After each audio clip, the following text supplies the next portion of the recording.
What's this? I'm sitting here sweating. I know it's ridiculous. It is so hot in here. No, we glisten. Can you pass outside? I don't think I would be any better. It's hot out there.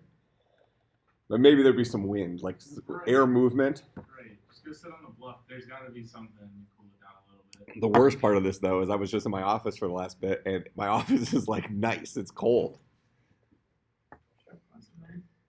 I should go sit in there and bring the telepresence spot. No. It's like, oh, he didn't make it to campus. No, he's in his office. He just said it was too hot. All right, let's get through this. What was the question? Wow, 1.36. This one? This last one? 3 stars. Aye. Write a procedure G such that number elements from page 23 could be defined as, okay, let me go look at number elements.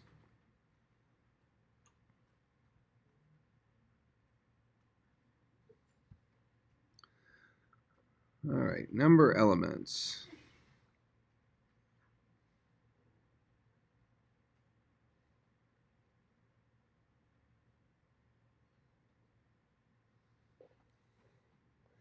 What does this guy do?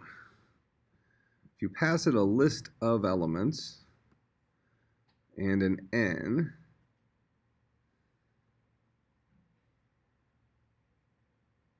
oh, it just duplicates each element. So it'll say,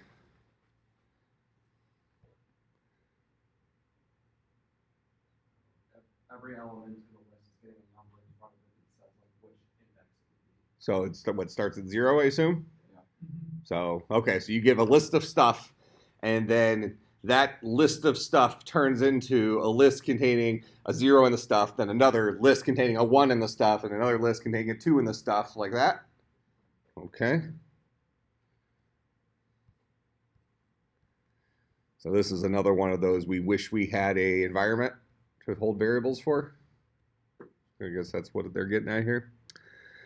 Okay, so write a procedure G such that number of elements from page 23 could be defined as number of elements, lambda LST, if null list, empty list. Okay, so that's if we have no elements to number.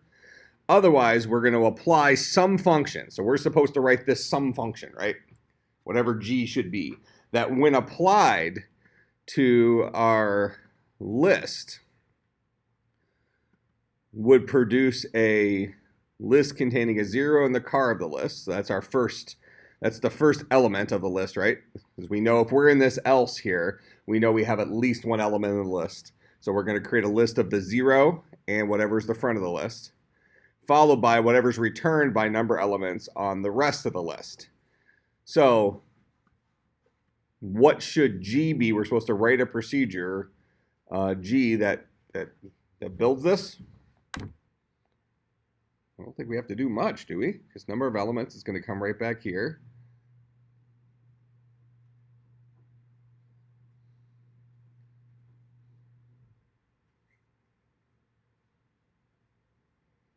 So this is a list containing, so we're going to cons that onto a cons, and isn't G just cons? Can't G just be cons? Or does this thing not do what I think it does? Oh, because of the count. G needs to take into consideration the count. I got it. So this 0 goes to a 1, then a 2, then a 3. Okay. All right, so we got to write this guy such that the very first time we call him, it's going to be this. Now, the second time we call that dude, though, it's going to come back through number of elements. We're going to have this list 0 thing again, but G needs to be something that's going to make that guy a 1 that next time, right? Is that we need to count.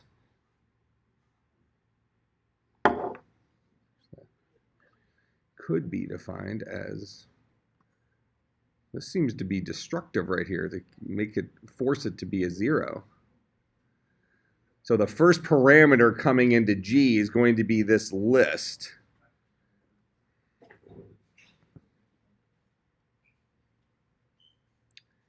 And then the rest of the elements, and we can get the length of this list. So G is going to have to turn this guy from a 0 followed by the car of the list into some number followed by the car of the list based on the number of elements that are currently in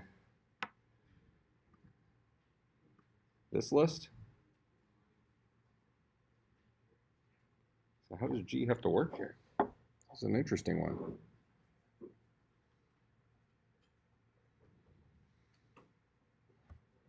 So let's start writing it.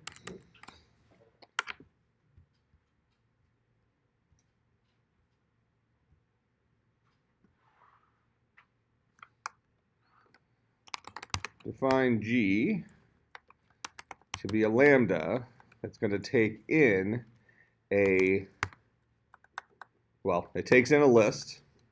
So we're going to call this guy an element list, and then takes in the rest of the list. Those are the two parameters that G is going to take. And now this element list, what this guy, I'm going to go ahead and close this up here. And we're going to give ourselves some examples so we can follow through with this. So if we had a list like A, B, C, it should produce the list, is it 0A, 1B, 2C? That's the output of this guy, right? All right. Now, we're going to be passing into this element list is always coming in as a 0 followed by the element. So that's what this guy is always going to look like. So an example of that element list will be 0A the first time, 0B the second time, 0C the third time. All right. That's what we are getting as a first parameter to G. We need to do something to that first parameter such that we are able to count that 0 up. That make sense? All right. Now, the second element here, this list, the first time we call this guy in, it's going to be the list BC. The second time, it's going to be the list C. The third time, it's going to be the empty list. Okay? So, we're going to have to do a modifier on that 0, add something to that 0 that allows us to bump forward. A 0 becomes, what was the top one, 2? 0 becomes a 2. A 0 becomes a 1. A 0 stays a 0. Make sense? All right, how do we go about that? Can we use the length of our second list? Does the length of that second list give us an idea of how many things are left in the to count? What would be really nice? It would be really nice to have a variable, right? If we had a variable that was set that just told us which number we currently work, add, right? Add to that guy.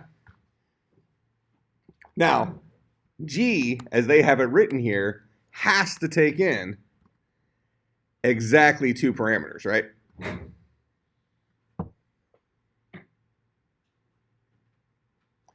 So this is the function that we are applying to this parameter, and we're applying to this parameter. Now, can G have a helper function?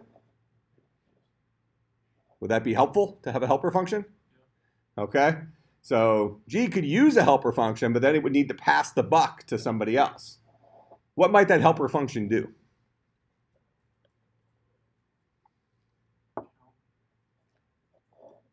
Okay. Count what? So we go back to our example here. The very first time, the element list it's getting is 0A. And the list it's getting is BC. So I'm G. I got those 2 things that I'm working with here. I want to ultimately produce the list 0A, what I currently have. Now, if you want to step it forward a second, the second time I'm getting a 0B. And I'm getting the list C. But I actually want to ultimately produce the list 1B. Those are my given pieces of information.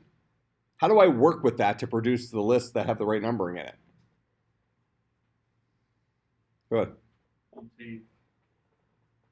Well, so G calls the helper function, which has a counter, so it goes up every time the helper function counts. So we're at 1. After the first iteration, we're at 1B. So you take the cutter of the list 0B and then add the 1 to it and then pass it back to G. Okay. Now we go back in here, though. What's the whole purpose of this guy getting called? Because number elements, this guy's being called recursively, isn't it? Mm-hmm. So we're going to have G called multiple times. If we draw out the representation of G, the first call to G is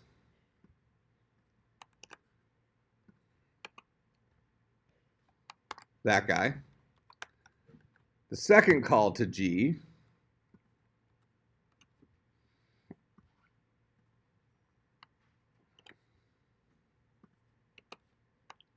is that guy. The third call to G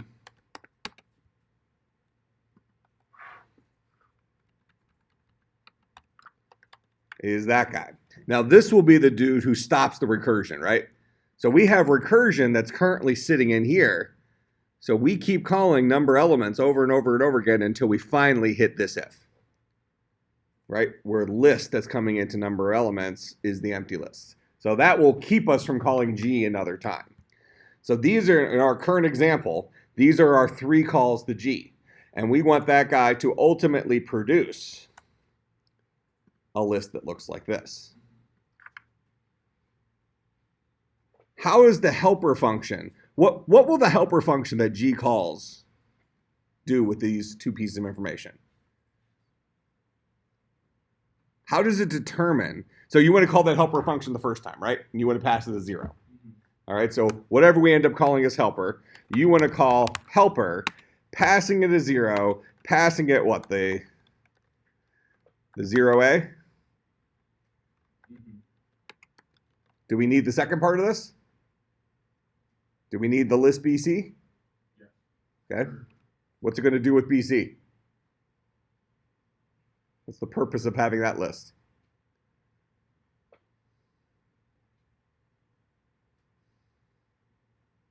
If it's called our helper, we're starting to move down a path called data abstraction. So we're abstracting this into simple parts until we stumble upon meaning. Now, I assume the next time you call helper, let me we'll just put a parenthesis on here for right now. The next time you call helper, you want to pass in a 1. Mm-hmm. And that particular call is going to have the 0B. Next time you want to pass in a 2. And this is going to be the 0C. And what should helper produce for you here?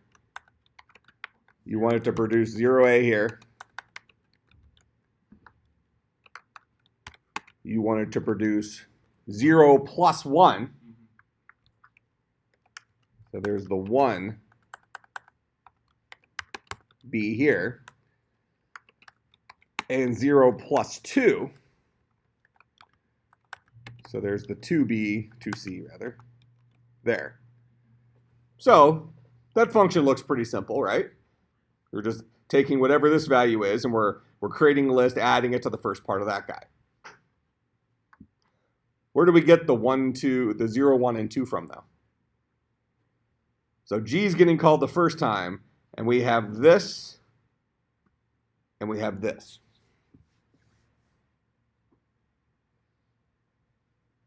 How do I get a 0? How do I get my 0 from that? Next time through, I have this, and I have this. How do I get my 1 from that?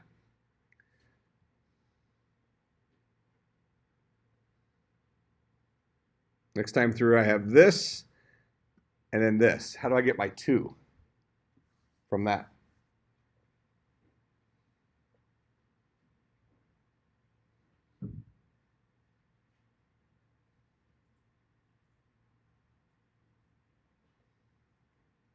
What do you think?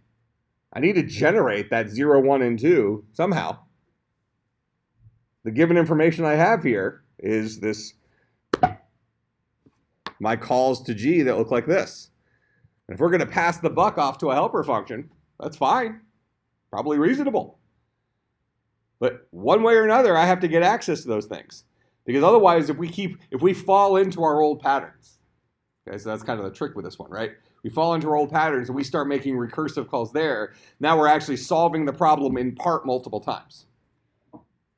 Because we have recursive calls inside of a recursive call that we don't have control over. Because the question has told us we have to play by this rule. G has to give you the right output, given that it's always going to pass it this, this stuff, which means it's always going to give it a list like this. Life would have been so much easier if this guy took in a list and a number and then allowed us to keep kicking that number forward, right? Then we have our value. No harm, no foul. That's not what it's doing. It's giving us giving us a handicap here by saying, hey, here's a 0. Now go write your helper function. It's fine. So now we're back here. We have 3 function calls that look like this. We have 3 helper calls that we want to make. And those helper calls, as far as what we have to work with, we can pass it a 0, a 1, a 2. But remember, we're only going to make that helper call once per recursive call. Or can G be implemented recursively?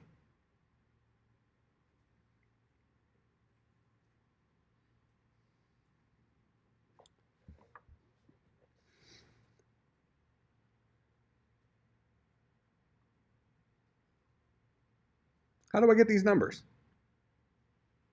Somebody's going to have to change this 0 to a 0. Somebody's going to have to change this 0 to a 1. Somebody's going to have to change this 0 to a 2.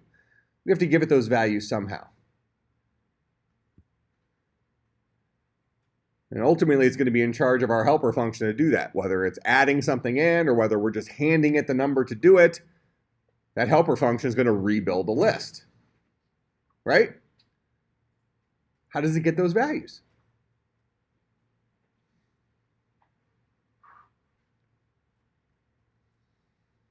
Can we do something with the lengths of our lists?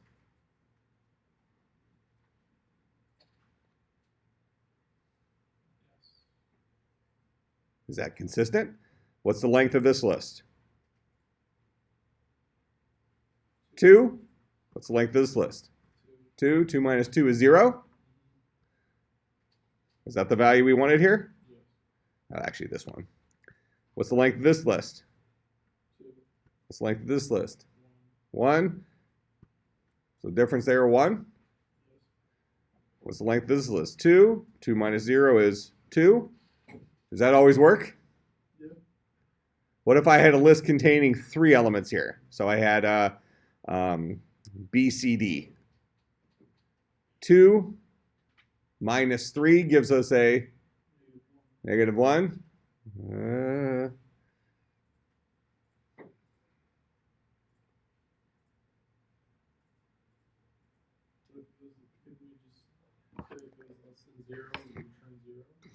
Okay. But yeah, because then the very next time through, we're going to have the BC minus the 2. That gives us a 0 again. So now we'll have 2 zeros. Looked good for a second. What else? How do we get these numbers? Do we need those numbers? Are we going to pass it? Go ahead.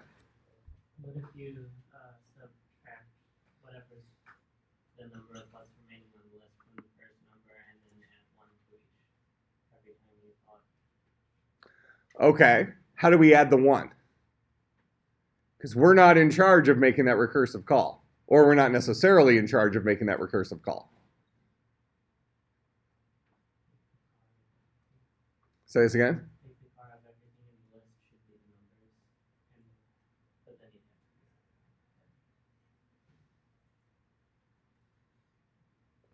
have Because if we go back here, how many times is our function g going to get called in our current example?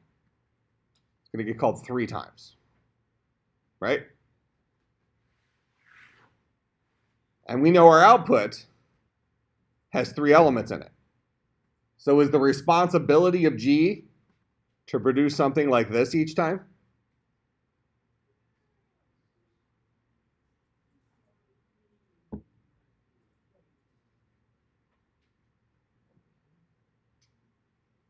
Man, it would be nice to have a global variable. Just keep track of where. It's like, what are we at? We're at. This is 0, no problem. Now it's 1. Perfect. Just keep slapping it in there. Just basically ignore the 0 that was being passed through. So we're going to do this like math trick in order to get the value. Maybe we need 2 functions. Do we need a helper to a helper? Probably, certainly could pull it off that way.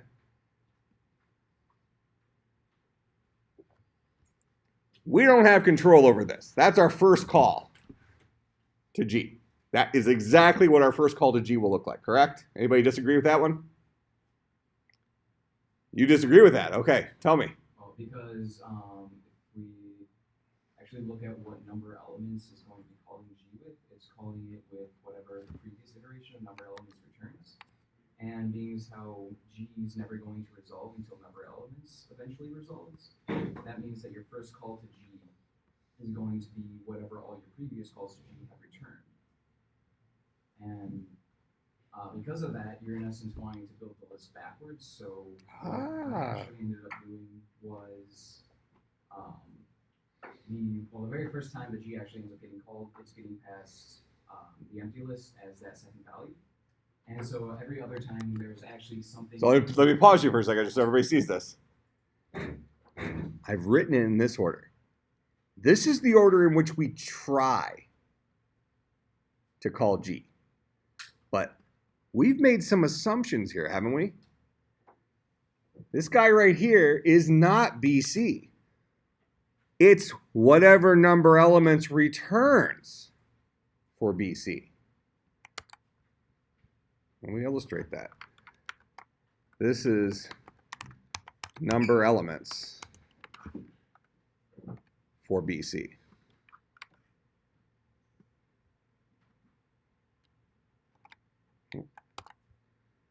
This guy is number elements for C. This guy is number elements for the empty string. I already did that one, right? So, this actually is not our first call to G. It's our first attempted call to G, but we can't actually make that call until number elements returns on that call. So now we're in this secondary attempt to call G. We can't actually make that call until number elements returns for the list C. Now we're to our third attempt to call G, and we can't actually make that guy until it returns number elements for the empty list. And what does number of elements return for the empty list? The empty list. Okay, and that's kind of where I cut you off. So ultimately, this guy will boil down to that guy, allowing us to finally call number of elements here. All right, go ahead. So then what I end up doing is checking that second value that G took. Well, I did have a helper function, which I ended up passing this off to. The helper function just took the second value from G, and if that was actually a 2 list, then it would add 1 to the 0. If this guy was a 2 list? Yes, if that was a 2 list. It would Okay. add 1 to the 0 of that 2 list. And then it would pass on the cooter of that list. So then, of course, if it was an empty list, it would just return an empty list. So that way, each time that you're going through, when G eventually passes to that helper function to 0C, it's going to turn that into 1C. And then when G passes to 0B, it's going to turn that into 1B, and then it's going to look at the cooter, which is 0C, and then turn that into 0C, 1C, and then turn that into 2C. And I just kept doing that recursively. Okay. So wrapping that out, he has this helper function. Let's go back down here to our helpers. So you have a helper function, and you're going to pass both these parameters or just this second parameter? Just the second parameter. Just the second parameter. Okay, so you're going to pass into your helper the empty list. All right, and in this case, what will your helper return for the empty list? Just the empty list. Just the empty list? Okay. So now what are you going to do with that empty list? The empty list, you just have G return 0C already. Okay, empty list is that's your default pattern, right? So empty list says, kind of like your if null list thing. So if you get the empty list out of your helper, we're good to go here. Yep. So you're just going to return the 0C in that case. Yep. Okay. So this guy right here ultimately is going to return a 0C. Like that. Okay. So now this call to G has finished. Now it's on hold because this guy actually isn't used until we get to this guy to return. So what does number elements return for the list C? What does this guy boil down to? Oh, that one is actually going to just be the 0C. That because we returned that. Yep. So this call here is what we just solved here. So this guy will boil down to that guy. All right. So now I have G is taking in a 0B and a 0C. Okay. Now you mentioned if it's a 2 list. Yeah. Right. Okay. What do I do if it's a 2 list? Well, being so the 0C then gets passed on to the helper function, which the helper function then looks at it, says, is this actually a list? Or being so assuming we're taking the list. So C is the 0C and it's going to add 1 to the 0. Okay. So this is going to produce the list 1C. Yep. Okay. And then it's also going to look at the coder of that, but being so that's an empty list, it's going to once again return an empty list to that. And so then, So it's going to return a 1C and then helper calls itself? yep, it's going to return the cons of that and whatever helper we return. On a recursive call. Yes. So it's going to cons So it's going to cons that. this onto the empty list. Yeah. Like that. Yep. Producing the list 1C in this case. Yes. Okay, fair enough. So now I have the list 1C, and that was my helper function I passed this guy into, right? So now what's the output of G going to be for this one 0B1C. as a list? Oh, no, it's going to be lists containing the 2 lists. Yeah, 0B1C. yeah. 0B 1C. All right, so we've built up our internal lists a little bit. Okay, now, since we have this answer, what's going to get returned for number of elements? Number of elements for our original call, as we just saw, will boil down to that guy. And what do we do for that guy? Well, we call our helper.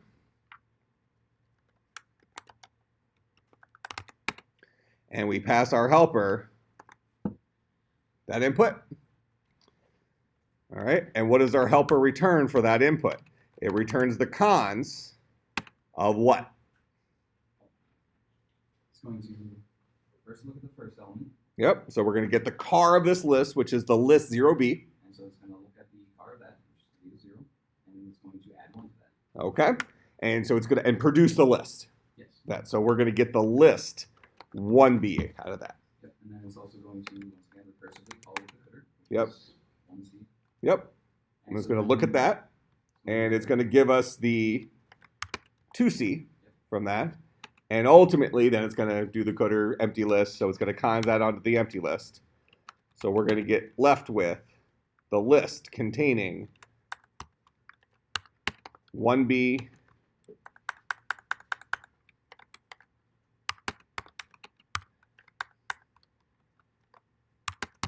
and 2C. That. All right. Now, that's what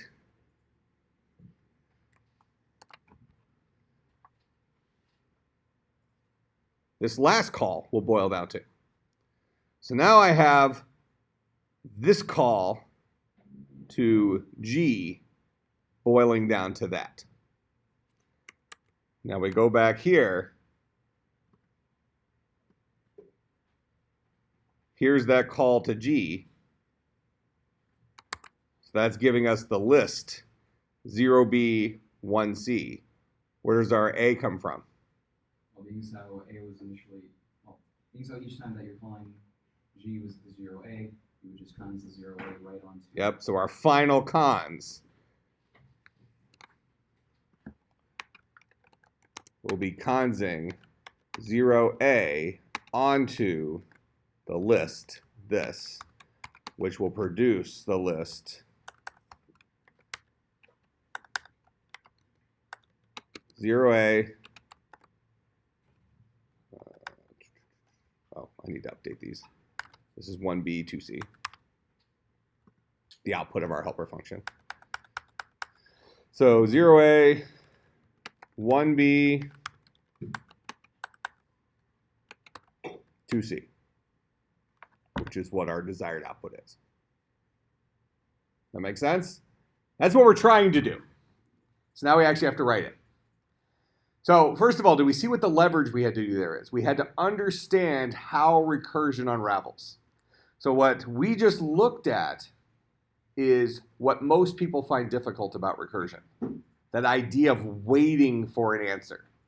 And that other things are happening while we're waiting for an answer. All right, so what he recognizes, we need to build up our list in reverse because that's when we have an opportunity to do stuff with our list. Make sense? All right, so having said that, let's work backwards and let's write our helper. Is this guy closed off? Yep. So we're going to do define G helper. And this guy is going to be a lambda that's just going to take in a list, right? All right. Now, what he wants to do is he wants to look at that list. You're going to look at the car of the list. Well, first you're going to say, is it the empty list, right? So we're going to use our normal pattern if null list, then you wanted to boil down to the empty list. That's going to finish our cons, right? Because what does this helper do? This helper gives us a list of modified lists. That's his ultimate job, right? Otherwise, if I'm in this else, I'm dealing with a list that contains at least what? 1, 2 list. All right, and what do I do with that 2 list? First value. Add 1 to it. All right, so and generate a new list. So I'm going to do a cons. I'm consing something onto it. And what I'm doing is I'm consing almost my first list, right? I'm consing the list containing plus 1 car of the car LST. Get me the car of the first element in the list, which is going to be a number. Add 1 to that number. That's my new number. And I'm creating that list there from the, I want the car, then I want the cooter, then I want the car, the kadar of LST. So that'll get me the thing like the A or the B or the C. Make sense? So this is where I'm creating my doctored list. Here's a new list that looks almost like the old list, except the first element of that new list is 1 bigger than it used to be. Right? So there's that guy, and I'm consing that guy onto what? Whatever G helper returns on the cooter of my list. The rest of the potential 2 lists. Like that? Okay, so that's G helper.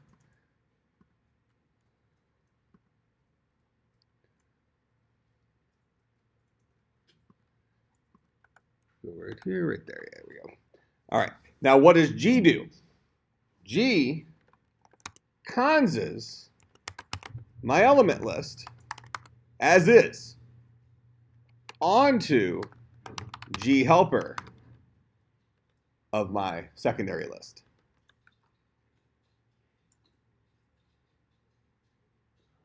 Is that what G does?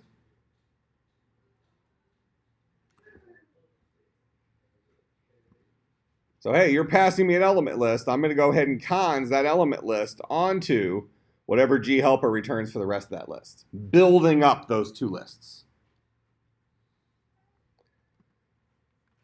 Finally, let me go back in here. Let's go ahead and just steal this guy.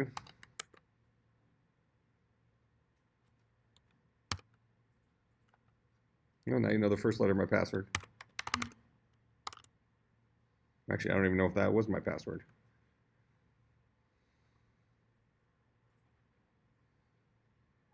Big money, big money. Yep, nailed it. All right. So I'm going to go ahead and paste this guy in here. So define number of elements to be lambda takes a list, if no list, empty list. Otherwise, call our function g. I'm going to kick this down to line 2. Passing it, always list 0 and number elements on the rest. And then we're going to try to do define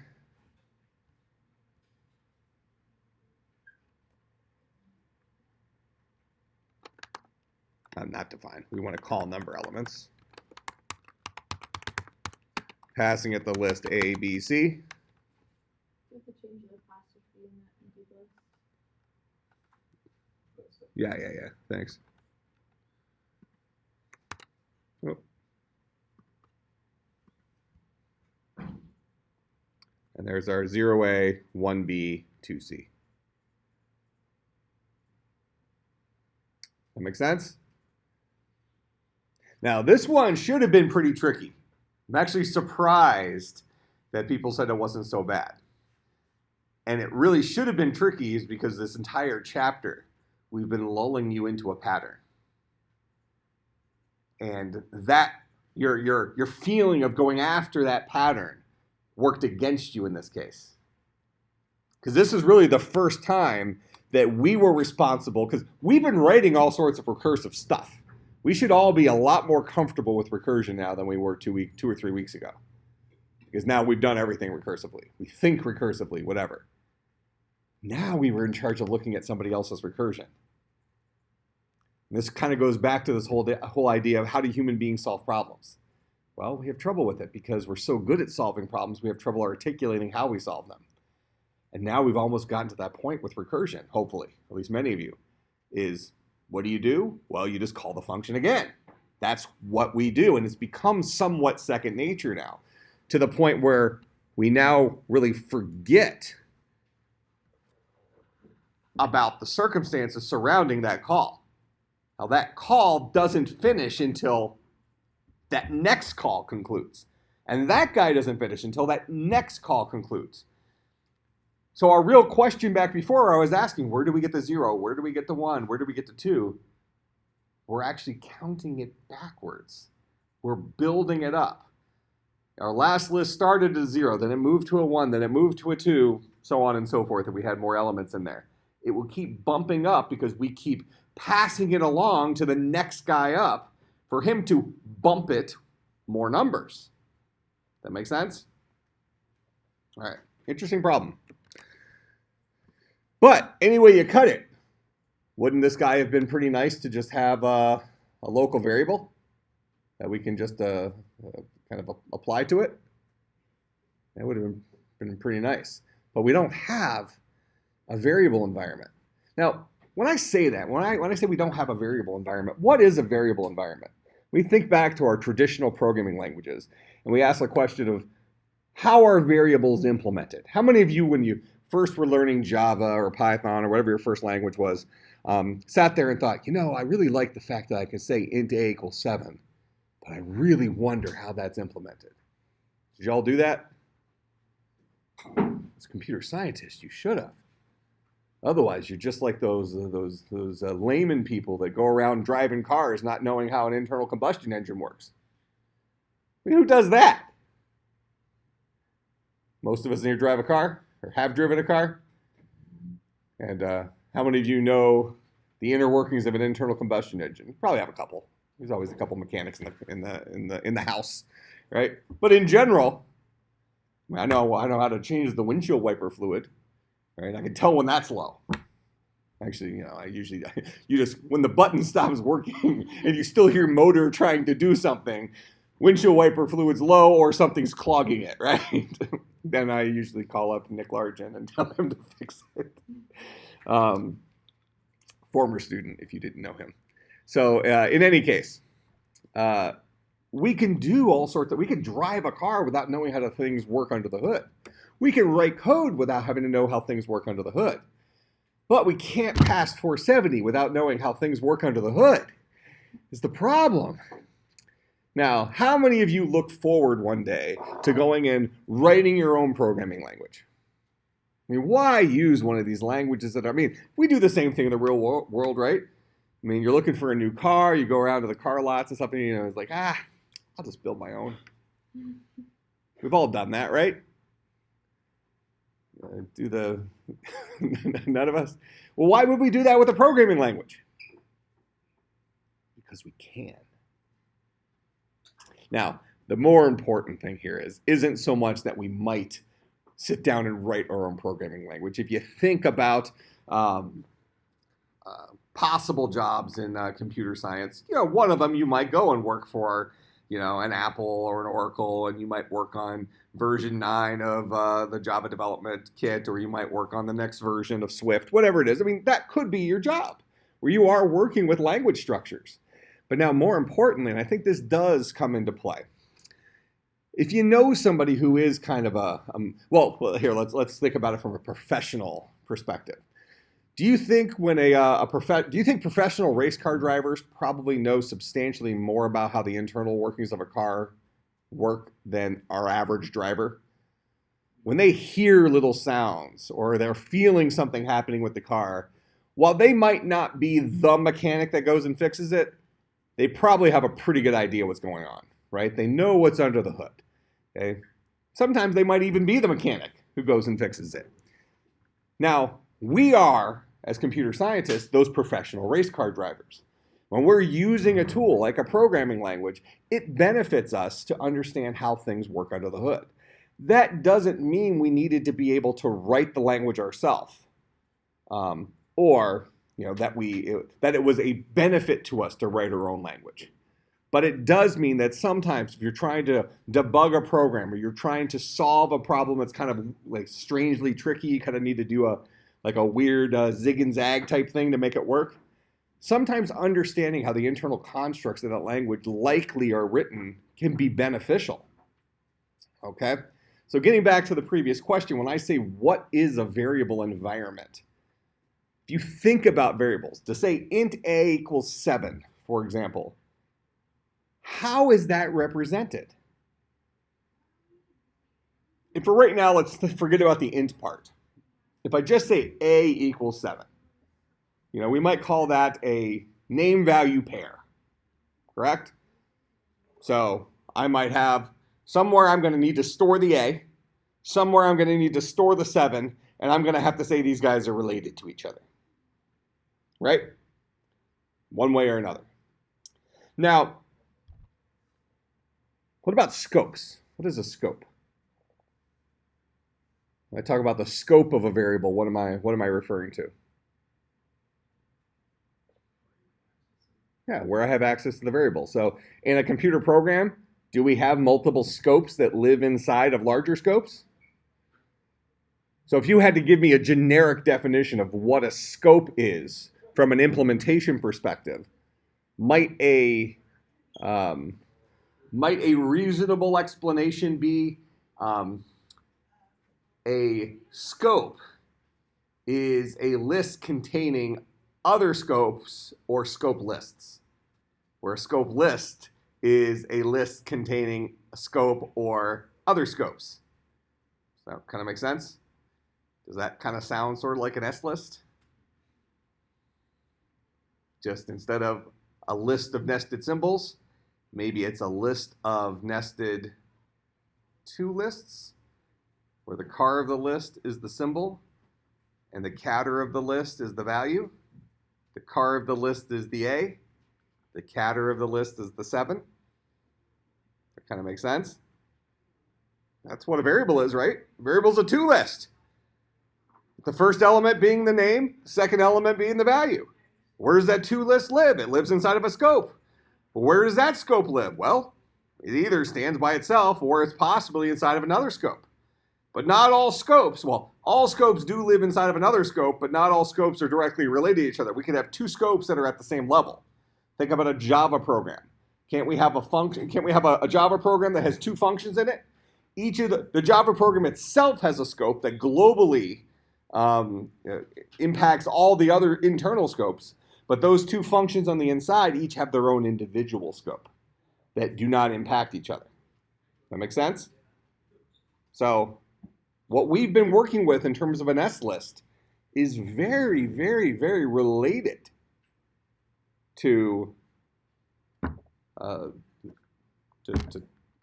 to scopes, to variable definitions. Now, I'm going to go ahead and tell you what the assignment will be for Wednesday. I won't assign it until Monday. But we're going to start reading Chapter 2 because we have several people in here going to the hackathon and they're going to be busy all weekend. All right, so we're going to start reading Chapter 2. And really what you want to read up to is, so let's see, here's this stuff, big num. The question we're going to solve for Wednesday is 2.1. And 2.1 is going to be a little bit, and the funny thing always is this is called, they're called bidgets, like big integers, but we might call them bigots because it sounds funnier. You know, somebody who's a bigot, haha. But in any case, so you want to read up to page 34, which is only a couple pages into the chapter, not a whole lot of reading, but it's kind of complex reading. So you might have to make a couple of passes at it. But on Monday, I will assign question, what did I say it was? 2.1 to be due on Wednesday. So if you want to work on that early, you can, blah, blah, blah. Sound good? All right. I will see everybody on Monday. Remember, those of you doing the hackathon, meet by the Circle Drive at 5 p.m. Bring your laptops, bring your chargers, bring all your stuff.